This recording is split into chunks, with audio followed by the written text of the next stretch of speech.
নমস্কার বন্ধুরা, সবাই কেমন আছো? আশা করি প্রত্যেকেই খুব ভালো এবং সুস্থ আছো।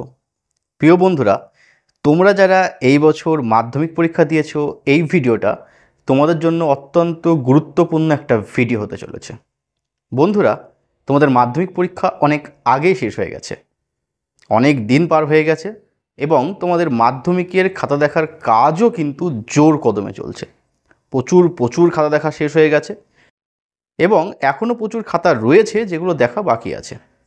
বন্ধুরা, তোমরা ধরে নিতে পারো তোমাদের এবছর মাধ্যমিকের রেজাল্ট মে মাসের প্রথমের দিকে কিন্তু বেরোতে পারে বা বেরোনোর প্রচণ্ড রকম চান্স রয়েছে।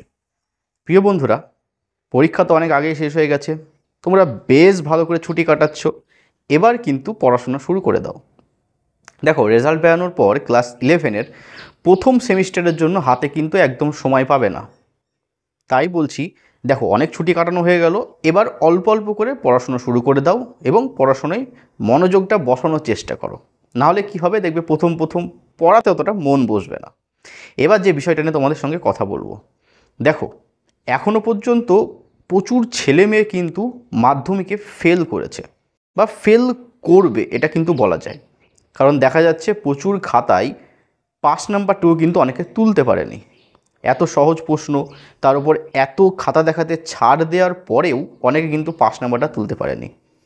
এটুকু জানা যাচ্ছে এখনও পর্যন্ত প্রায় এবছর ফেলের সংখ্যা 25,000 পার করবে, অর্থাৎ 25,000 ছেলেমেয়ে কিন্তু এবছর ফেল করতে চলেছে। সংখ্যাটা কিন্তু আরও বাড়বে, যত সময় এগিয়ে আসবে এই সংখ্যা কিন্তু আরও বেড়ে 40-50,000 হয়ে যাওয়ার কিন্তু চান্স রয়েছে।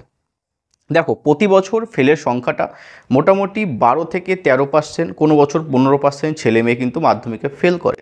অর্থাৎ প্রতি 100 জনের মধ্যে 10-12 জন কিন্তু মাধ্যমিকে ফেল করে। এবং এবছরও একই সিন হবে, অর্থাৎ এবছরও প্রায় 10% ছেলে মেয়ে ফেল করবে, অর্থাৎ প্রতি 100 জনের মধ্যে 10 জন ছেলে মেয়ে কিন্তু ফেল করবে। হ্যাঁ, তবে ফেল করবে বলে তোমাদের আমি ভয় দেখাচ্ছি না। দেখো, যারা খুব ভালো করে পরীক্ষা দিয়েছো তারা কিন্তু পাস করে যাবে। এবং তোমাদের খাতা কীভাবে দেখা হচ্ছে সেই বিষয়েও আমি কিন্তু ভিডিও বানিয়েছিলাম।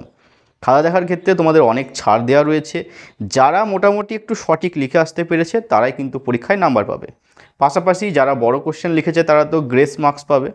এবং তোমাদের এছাড়াও বেশ কিছু প্রশ্নে ভুল ছিল, তার জন্য তোমরা কিন্তু নাম্বার পেয়ে যাবে সেই প্রশ্নগুলো, যদি তুমি পরীক্ষার খাতায় করে আসো।